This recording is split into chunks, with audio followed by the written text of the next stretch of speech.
E eu chego na manhã de hoje super animada, não é, para falar para professoras, professores, educador de apoio, gestor, assistente, analista, todo mundo que está com a gente aqui sobre dois movimentos muito necessários que precisam ser feitos, que é o do autocuidado e o do altercuidado, né? Dentro da proposta de educação interdimensional concebida pelo pedagogo mineiro Antônio Carlos Gomes da Costa, o indivíduo integral, né, é o indivíduo que é constituído por 4 dimensões. A dimensão da razão ou a dimensão cognitiva, a dimensão da afetividade ou emoção, a dimensão da corporeidade e a dimensão da transcendência. E é sobre esse indivíduo integral que eu quero bater um papo com vocês na manhã de hoje. Mas eu vou dar uma paradinha, porque se o pessoal aí do cerimonial quiser fazer alguma fala, e aí eu volto com a palestra, ou vocês me orientem, se eu já posso pegar direto, que vocês sabem que eu sou acelerada. Mas, assim, o bom dia, o bem-vindas e bem-vindos, eu já estou contemplada, e se vocês quiserem, eu já sigo com a palestra. Pode ser? Pode sim, Maria, o momento é todo seu e vamos aproveitar mesmo. Parabéns. Tá bom, então obrigada. Vamos embora pegar no serviço, né? Como diria o saudoso Eduardo Campos. E aí, como eu estava dizendo para vocês, a minha fala na manhã de hoje está ancorada na proposta de educação interdimensional, como eu disse, concebida pelo pedagogo mineiro Antônio Carlos Gomes da Costa. E, nesse sentido, eu quero dizer para vocês que estamos, todos nós, convocados a nos percebermos como seres integrais, não é? E, nesse sentido, cuidarmos de nós. Vocês estão me ouvindo, não estão? Bota um joinha aí no chat, quem está ouvindo, assim, um joinha. Está ouvindo? Pronto, porque aqui para melhorar eu coloquei o fone. Muito bem, então, como eu estava dizendo para vocês, me percebendo como ser integral, onde eu sou constituída por 4 dimensões, não apenas os meus estudantes, porque ao longo dos últimos 12 anos, não é? 12 anos da política pública de educação integral em Pernambuco, a gente vem fazendo várias formações continuadas sobre as premissas do integral, o trabalho com protagonismo juvenil, com projeto de vida, com pedagogia da presença. Mas nessa manhã de segunda-feira, eu quero trazer para vocês um olhar que não é o olhar de formação para investir nos estudantes. Eu gostaria que esse momento de bate-papo e de diálogo fosse relevante para você, que está conectada e que está conectado comigo. Você, pessoa física, você, individual, ser humano integral. Porque a gente está vivendo um momento extremamente desafiador, inquietante, perturbador. Nesse contexto, é fácil a gente se sentir angustiado, ansioso, ansiosa. Tem gente que está aí com o sono desregulado, tem pessoas que estão sentindo manifestações no corpo da tensão. A tensão é tão grande que você está sentindo os ombros tensos, ou você está sentindo dor no estômago, enfim, dada a sua situação emocional. Foram mudanças muito abruptas nesses últimos 120 dias. Eu já estou começando até a me esquecer do antigo normal, como era, né?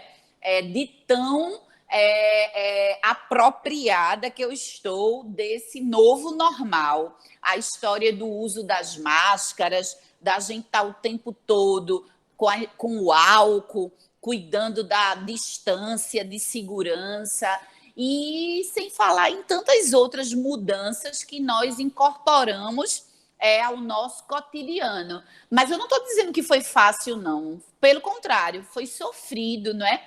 Todo mundo aí faça um exercício bem rápido de voltar no túnel do tempo ao dia 18 de março, quando as aulas foram suspensas. Havia ali naquele momento muitas incertezas, não é? Os meios de comunicação nos bombardeando com informações. Teve gente que correu para o supermercado para fazer estoque de papel higiênico, estoque de comida. No primeiro momento, não usa máscara, só quem tiver gripado. Daqui a pouco, todo mundo tem que usar máscara. Então, eu quero dizer que você não se sinta mal por não estar se sentindo bem, porque, de verdade, os últimos 120 dias nos colocaram dentro do olho do furacão, né? A sensação que a gente teve é que nós éramos os protagonistas, os personagens de um filme de ficção científica. Um vírus letal, né, causando mortes, ainda desconhecido, e nós, nesse contexto, tendo que lutar pela sobrevivência, não só a nossa, mas as das pessoas amadas. O nosso trabalho também mudou, não é? Nós estamos, desde a semana passada, que eu estou retomando as atividades aqui na secretaria, mas passei um período em home office. Vocês sabem que esse home office estava em tempo de matar um. É o carro do ovo, é o carro da verdura, é o gato, é o menino. A gente está no meio de uma reunião, a internet cai e quebra o notebook. É muita luta, né? Eu tenho uma expressão que eu uso, me permito, eu digo assim, é muita luta na vida do cristão. Mas se é cristão, tem que ter luta. E aí estamos lutando e dando o nosso melhor. Mas eu pergunto para você, você está olhando para dentro, você está se cuidando? Esse é o primeiro ponto dessa nossa conversa, é o autocuidado. Não descuide de você. A gente tem que agir, a gente não pode parar, a gente precisa dar conta de estar junto com as pessoas de casa, cuidando da família, não é? Administrando aquela avó, aquele vô, aquela tia que está mais distante, não é assim? A gente precisa dar conta disso tudo, precisa dar conta do nosso trabalho, mas é muito importante que não esqueçamos de nós, que não esqueçamos de exercitar o autocuidado, que é o que a gente orienta aos nossos estudantes, não é? Não adianta na escola eu fazer campanha de preservação do patrimônio, sigam, por favor, a minha linha de raciocínio, se o menino não cuida nem dele. Como é que o menino vai cuidar das paredes do banheiro? Vocês estão compreendendo o que eu quero dizer? Óbvio que eu estou falando de adolescentes que têm um outro nível de maturidade. Mas nós também não podemos querer dar conta do trabalho, da família, dar conta de apoiar as outras pessoas se nós não estivermos bem. E amanhã de hoje, esse momento foi pensado para que vocês se sintam acolhidas, acolhidos. Agora, para quê? Para poder, estando bem, vocês conseguirem ir ao encontro do outro. Porque esse movimento é um movimento que ele não é egocêntrico. Ele não é um movimento... Depois, né? Eu vou seguir com vocês pelo celular. Conseguiram conectar aqui meu notebook, mas eu penso que tá legal. Vocês estão me ouvindo bem, né? Bota um joinha aí. E para a gente não perder tempo com troca de equipamentos, eu vou seguir por aqui. Obrigada, Manu. Valeu, vou continuar. Então, como eu estava dizendo para vocês, esse movimento não é um movimento de retorno ao egocentrismo, né? O homem no centro. Não é, pelo contrário, nem é um movimento egoísta. de você olhar apenas para o próprio umbigo. Eu tenho o tempo todo dito, né, falado sobre autocuidado para termos condições de praticar o altercuidado, de ir ao encontro daqueles que mais precisam de nós. Antônio Carlos Gomes da Costa fez a seguinte pergunta em um dos seus textos publicados: quem nunca sentiu em algum momento da vida, vê que coisa linda, quem nunca sentiu em algum momento da vida a presença de quem estava longe e a ausência de quem estava perto? É profundo, não é?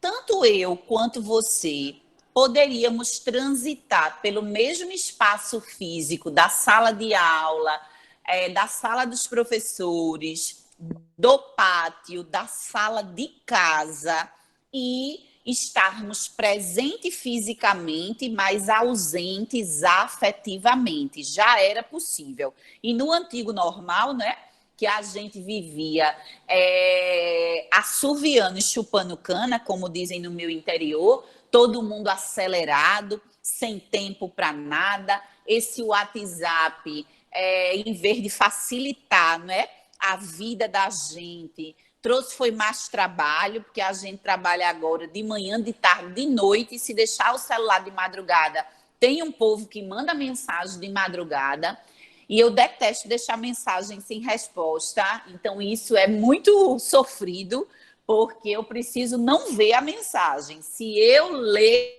eu tenho que responder. Enfim, então a gente vivia naquela aceleração, não é? O mundo contemporâneo exigindo de nós cada vez mais uma postura de proatividade, de estarmos antenados e conectados, e muitas vezes as pessoas ao nosso lado passando por um sofrimento, passando por uma dor, e a gente não era capaz de reconhecer o pensamento acelerado. A gente está fazendo uma coisa e já está pensando em outra, não é? Quem daqui que está comigo, que não tem muita paciência de escutar conversa longa, não é? A pessoa vai lhe contar uma história, aí você diz assim, sim, mas finalmente, aí quer, porque a pessoa está querendo desabafar, né? Mas a gente com pressa, querendo que a pessoa com a vontade de dizer, mas sim, vamos lá, vá direto ao ponto, não é? E eu me lembro de uma fala de Rubem Alves, em que ele disse que via muitas propagandas de curso de oratória, mas que nós precisávamos investir em curso de escutatória. Então, no antigo normal, a partir dessa frase de Antônio Carlos Gomes da Costa, já era possível, mesmo presente, eu estar ausente. Mas o contrário também era verdadeiro. Ausente, não é? É aquilo que Danilo trouxe. Eu tenho meditado como é que na ausência eu me faço presença. Como é que, considerando o distanciamento físico, eu invisto na aproximação afetiva, na aproximação emocional? Isso é pedagogia da presença. Isso é educação integral. Eu não estou trazendo um conteúdo não novo, eu estou trazendo para vocês pontos do que a gente já pratica e do que a gente já trabalha na escola. Só que tanto eu quanto vocês, nós estamos convocadas, não é? E convocados a nos reinventarmos. Então, o que a gente fazia, o conjunto de práticas, o conjunto de vivências, não é? Que nós tínhamos, tanto na vida familiar quanto na vida profissional, ele precisa, essas práticas, elas precisam ser iluminadas à luz desse novo contexto, desse novo momento, não é? Esse novo momento, e quem usou essa expressão, novo normal, que já tem gente abusada com essa história de novo normal, mas não se abuse não, foi o diretor-geral da Organização Mundial de Saúde, Tedros Adhanom, porque muita gente querendo que tudo voltasse ao normal. Aí ele disse, olha, é melhor aceitar que o normal não vai ser mais como era antes. E aceitar é o primeiro passo para a gente poder começar a se planejar, não é? Para esse futuro que é agora, que daqui a pouco vai ser amanhã, não é?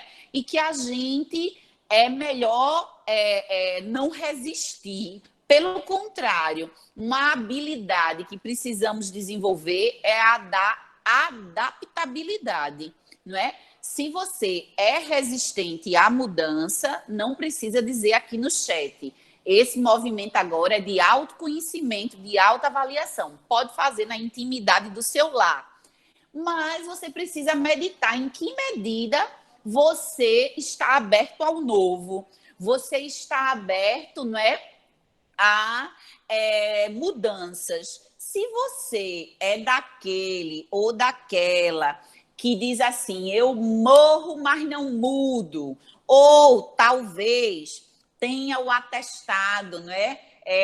Eu dizia isso muito aos meus estudantes, viu? Que eu sou professora de biologia, fui professora de escola de referência, gestora de escola técnica, e eu costumava dizer assim, vocês não têm atestado que sofrem da síndrome Gabriela. Aí os meninos diziam, que síndrome é essa, professora? A gente nunca viu essa síndrome no livro. Eu digo, síndrome Gabriela, eu nasci assim, eu cresci assim, vou morrer assim. Gabriela, não é assim? Pronto. Eu espero que aqui, neste grupo, na manhã de hoje, toda essa turma reunida, ninguém tenha o diagnóstico da síndrome Gabriela. Porque termos princípios, valores, termos uma vida ancorada, não é, em coisas que nos são caras, é positivo. Eu não acho, a gente não deve abrir mão dos nossos princípios e dos nossos valores, do que a gente acredita. Não é nesse contexto que eu estou falando. Eu estou falando que, diante do imprevisto, diante de uma situação intempestiva, é importante que Maria, enquanto pessoa e enquanto profissional, ela tenha a competência socioemocional da adaptabilidade, da abertura ao novo, da flexibilidade. Porque se eu quiser ficar me agarrando pelas paredes, tentando voltar a algo que não vai ser mais possível, vai ter mais sofrimento para mim e para os outros. Então, vejam, quando eu tenho essa maturidade, essa tranquilidade de olhar para dentro, de ver que eu, mesmo estando distante, posso estar presente na vida de alguém, emprestando meus ombros virtuais para alguém que chora, não é, que sofre. Eu tenho dito, nós estamos enfrentando a mesma tempestade, que é a tempestade da pandemia do novo coronavírus, mas estamos em barcos diferentes, não é? Nós estamos em barcos diferentes e é muito importante que eu, do meu barco, ajude o outro, não é? Mas eu só vou ajudar o outro se meu barco estiver ali, mesmo que em mar revolto, mesmo que o vento, não é, abale, mas eu estou tendo clareza, não é, do autoconhecimento, da autoavaliação, eu estou ampliando o meu repertório, não é? Esse momento de pandemia é um momento que a gente pode e deve usar para novos aprendizados. Como é que eu pretendo trabalhar com competências socioemocionais com os meus estudantes para que eles estejam prontos para o novo normal, se eu ainda não as pratico, se eu ainda não as desenvolvi? Então, eu preciso olhar para poder me segurar dentro desse barco, não é? O barco está em alto mar, a gente não consegue ver ainda a linha do horizonte, a gente não sabe, não é, aonde vai chegar, mas uma coisa é certa, eu preciso estar firme, bem emocionalmente, bem psicologicamente, e aqui eu abro um parênteses, quando você estiver se autoavaliando, quando você estiver no movimento de cuidar de si mesmo, autocuidado, você perceba se está precisando de ajuda médica. Porque não fique em casa em sofrimento sozinha e sozinho, não. O que é que os estudos apontam? É que na pandemia, casos de ansiedade, depressão, síndrome do pânico foram agravados. E vocês sabem que nós temos profissionais de saúde que podem nos ajudar. Quando eu falo de autoconhecimento, por exemplo, eu fico super pensando em sessão de terapia, porque, olha, terapia é um negócio que todo mundo devia fazer. E ajuda muito no autoconhecimento, ajuda muito nesse mergulho que você precisa dar no seu interior. Você convive bem consigo mesmo, você conhece seus fantasmas, seus traumas, não é? Tem muita coisa do comportamento da gente de agora que tem raízes, olha, lá atrás, em sofrimentos, em coisas que nós passamos e que eu, como especialista da área de educação, não dou conta de ajudar, mas dou conta de dizer a profissionais na área de saúde, dou conta de recomendar que podem ajudar vocês. Isolamento social não deve ser sinônimo de solidão. E a gente não deve se sentir menor, fraco. Ai, meu Deus do céu, mas eu sou tão fraca. Fulana está enfrentando com coragem. Fulano segue trabalhando e já leu 20 livros. Olhe, deixe para lá. Cada um é cada um e deixe o cada um do outro. Não vá querer colocar uma régua para você a partir da medição do comportamento do outro, não. Como eu disse, nós estamos em barcos diferentes, nós estamos passando por sofrimentos diferentes. Agora, o que a gente precisa, mais do que nunca, é se juntar, é unir forças. E agora eu já estou falando do altercuidado, né? Convocados a nos unirmos, a nos ajudarmos mutuamente, a prática da generosidade, da solidariedade, a sermos corajosos, não individualmente, mas a coragem do coletivo. Você, professora, você, professor, todo o time da equipe gestora, que fazem parte de uma escola, vocês têm desafios coletivos, desafios que diz respeito a apoiar os estudantes, a chegar junto das famílias. Mas, Maria, eu não sei como. Você não sabe, nem eu sei, mas o outro tem uma boa ideia. E aí a gente troca e a gente junta com pessoas de outra escola, porque algo muito positivo desse momento de pandemia é que a gente pode estar juntos, ainda que distantes. Vê que negócio legal. Eu estou aqui na Várzea, em Recife.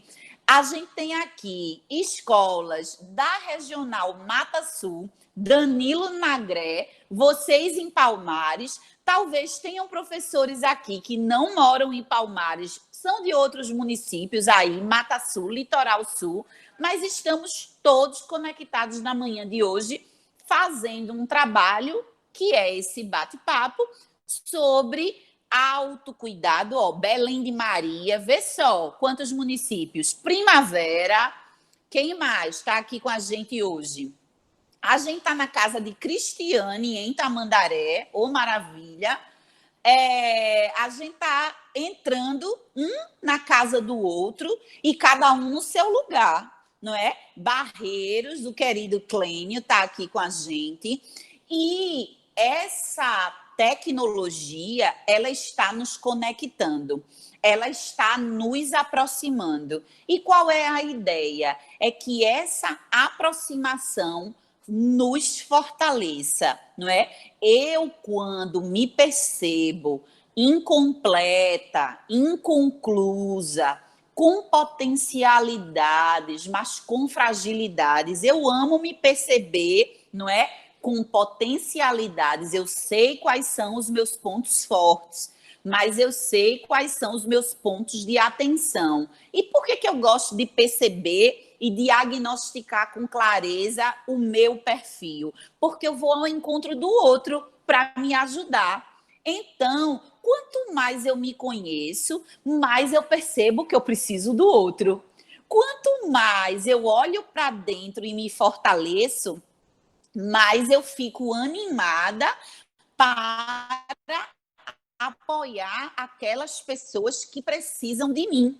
E eu quero dizer para vocês, tem um material que depois eu até posso compartilhar com Maria Santos, um livro, um e-book de Papa Francisco, alguns sermões dele naquele período da Semana Santa. E já estávamos com a pandemia, não é?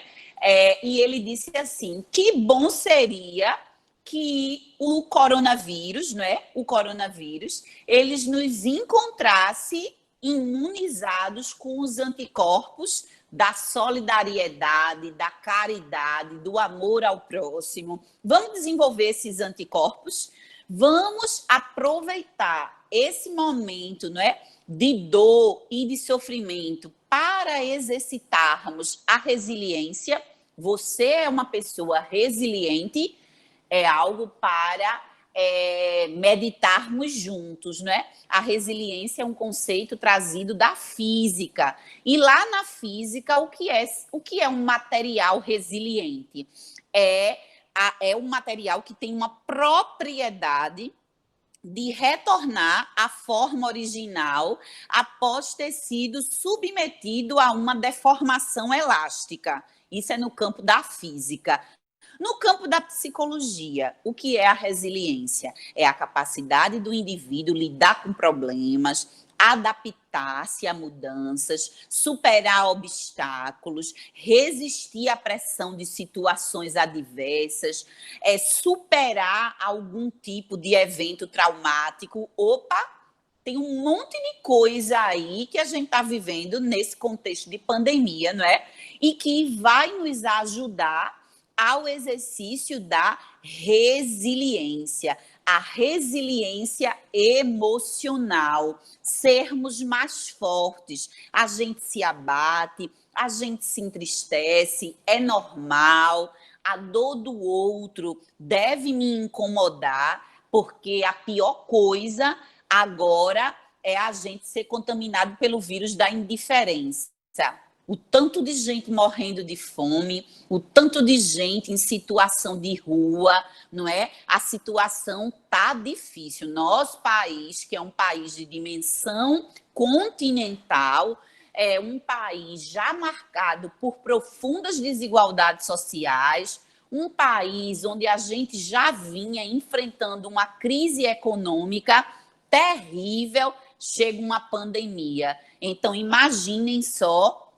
Imaginem não, vocês estão acompanhando os noticiários e estão vendo o que é que está acontecendo, não é? Existem os desempregados e existem os desalentados. São aquelas pessoas que não têm mais nem esperança. Sabia que entre os estudantes, com o retorno das aulas, eu também tenho um grupo de desmotivados que não estão engajados, mas tem um grupo chamado de desalentados, desesperançosos, acreditando que o ano não dá para recuperar, acabou-se mesmo. E esse é um trabalho que nós vamos ter que fazer de resgate, de resgatar aqueles nossos estudantes sem esperança. Mas, Maria, pelo amor de Deus, até eu estou ficando meio sem esperança de que a gente vai resgatar o ano letivo. A gente não vai resgatar se a gente tiver com a cabeça presa ao formato de ano letivo, que a gente começou até 18 de março. Aquele ano letivo com 200 dias, 800 horas, aquele negócio do jeito do antigo normal, não dá para resgatar. Mas a gente está trabalhando para juntar e ver 2020 com 2021, trabalhar em ciclo, fazer uma retomada. Alguém disse, não pisque o olho, olhe para mim, e essa parte é a parte de não piscar o olho. Fazer uma retomada cuidadosa, olhando para os dados da saúde. A prioridade é a vida humana. Então, nós estamos sendo liderados, capitaneados pelo secretário, Dr. Fred Amâncio, que é uma pessoa extremamente responsável, competente, que faz parte do comitê intersetorial e que a saúde, não é quem dá as diretrizes, é a Secretaria de Saúde que aprova os documentos. Então, eu estou querendo dizer a vocês que nós não vamos voltar de maneira abrupta, irresponsável.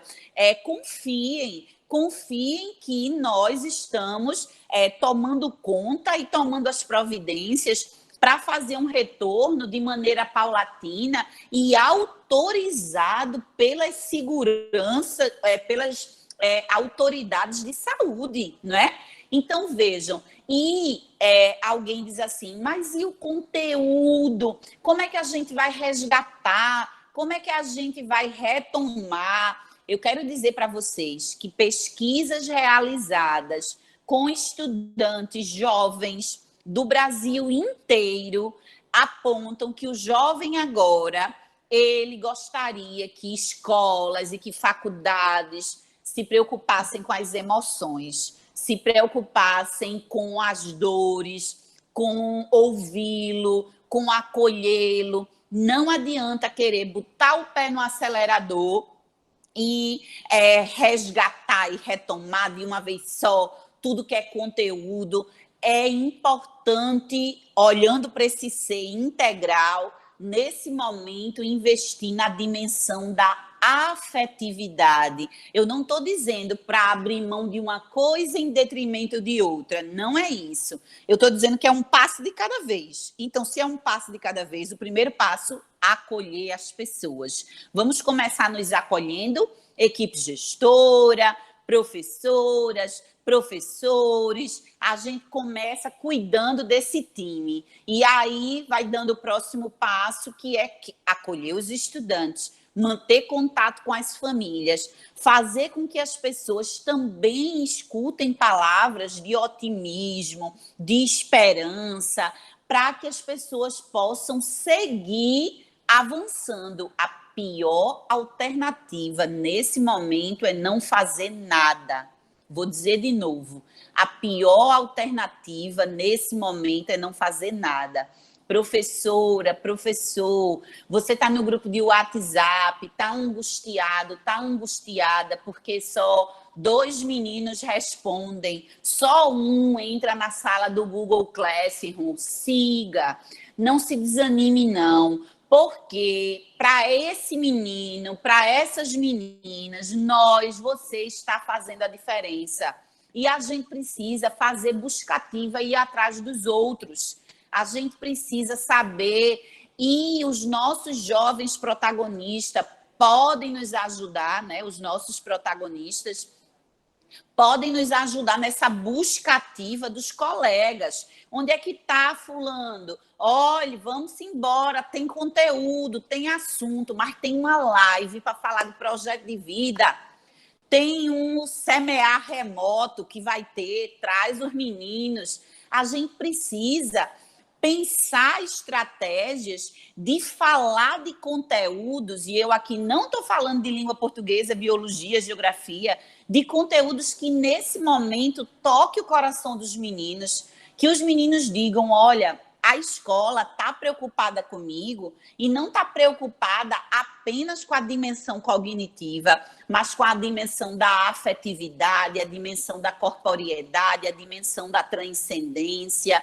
E aí, já caminhando para o final da minha fala, eu quero dizer para vocês que a gente só vai conseguir fazer isso se estivermos, primeiro, bem com a gente, normal, montanha-russa de emoções, não é? Você diz, Maria, mas eu não me sinto bem o tempo todo. Nem eu, viu? Eu também não. Tem dia, não é? Principalmente nesse contexto de pandemia, muitas mudanças e a gente tendo que assimilar as mudanças muito rapidamente, que a vontade que a gente tem é de ficar no quarto em posição fetal, não é não? Em cima da cama. Aquela posição de quando a gente estava bem abrigadinha na barriga da mãe.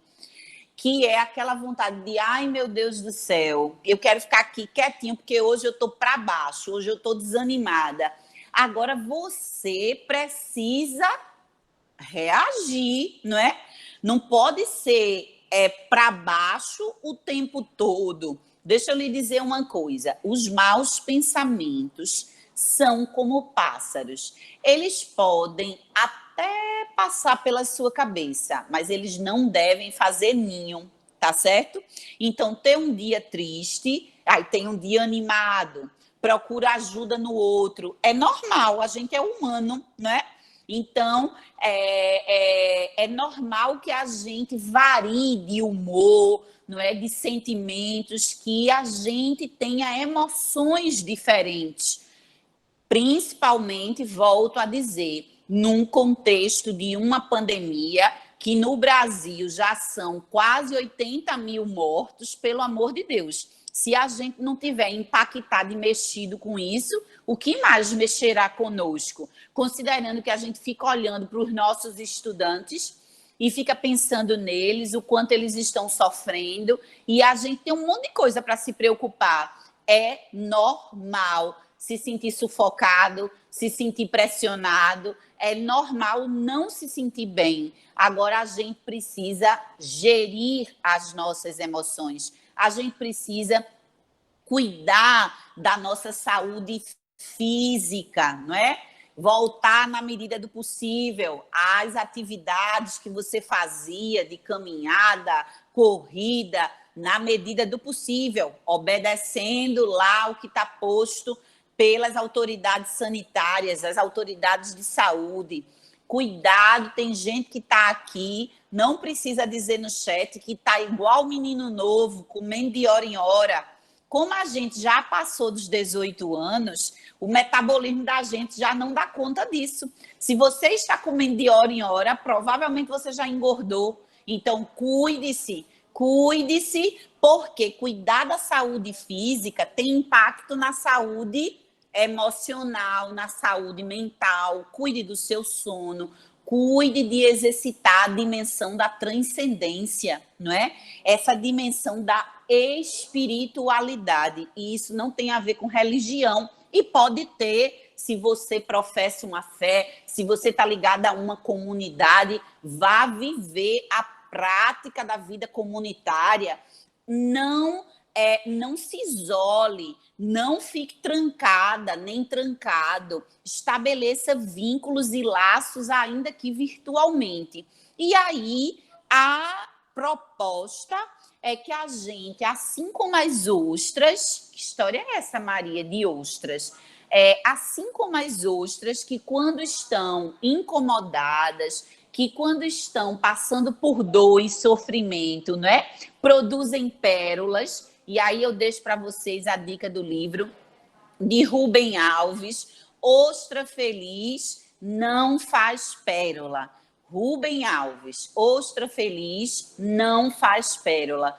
E eu digo para você, Rubem Alves, poeticamente, né, nos disse que é incomodada pela partícula de areia pontiaguda que a ostra produz pérolas. Pois muito bem, caríssimas educadoras, caríssimos educadores da Mata Sul, nós estamos incomodados e incomodadas pelo novo coronavírus. É uma pandemia, mudou a humanidade, parou o mundo, nos colocou, não é, em home office.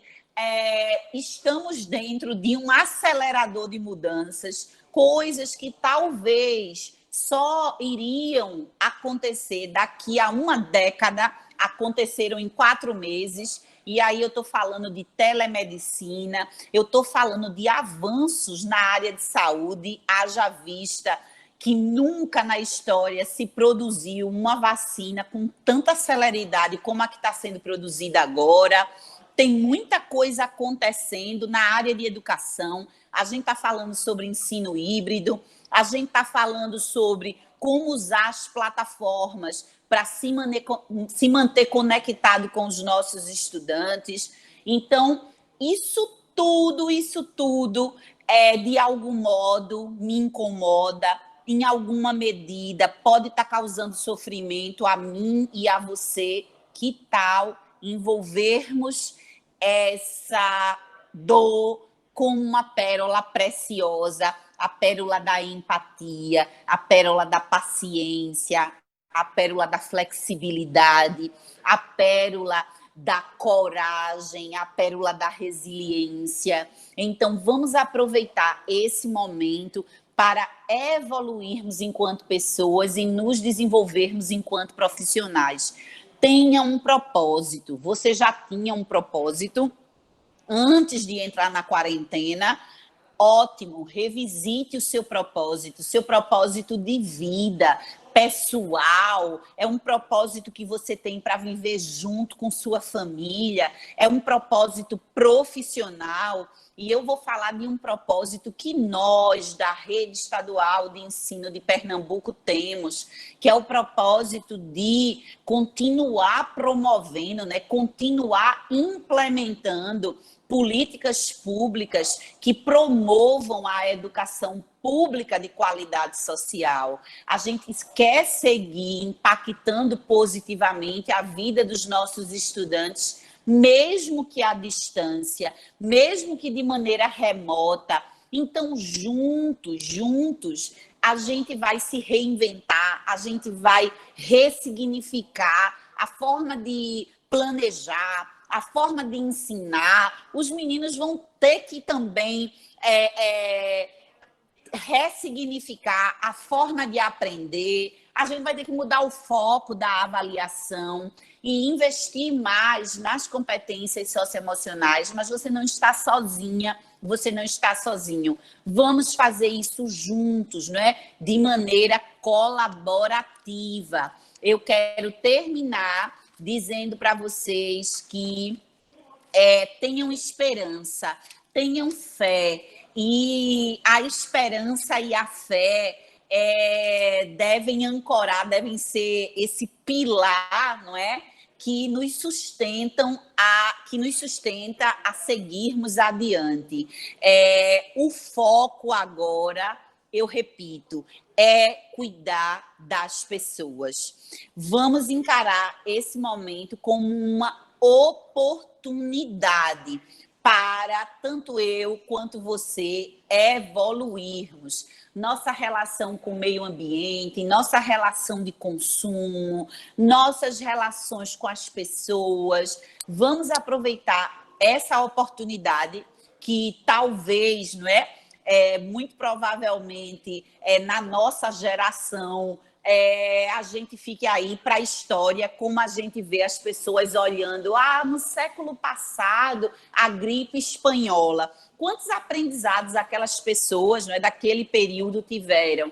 Nós estamos no início do nosso século, do século XXI, e já vivendo uma experiência que é traumática, uma experiência que é de dor, de sofrimento, mas uma experiência que está acelerando mudanças, que está fazendo a humanidade também evoluir. Então, eu deixo aqui meu cordial abraço a todas e a todos.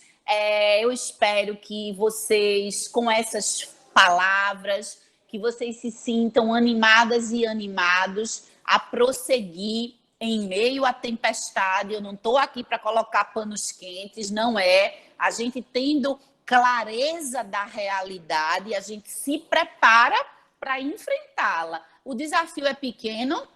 É nada, o desafio é grande. Vem mais desafio, Maria, vem. E agora que vem, não é não? Nessa história de novo normal, de retomada, mas vamos nos apoiar. A união faz a força, e essa não é aquela frasezinha de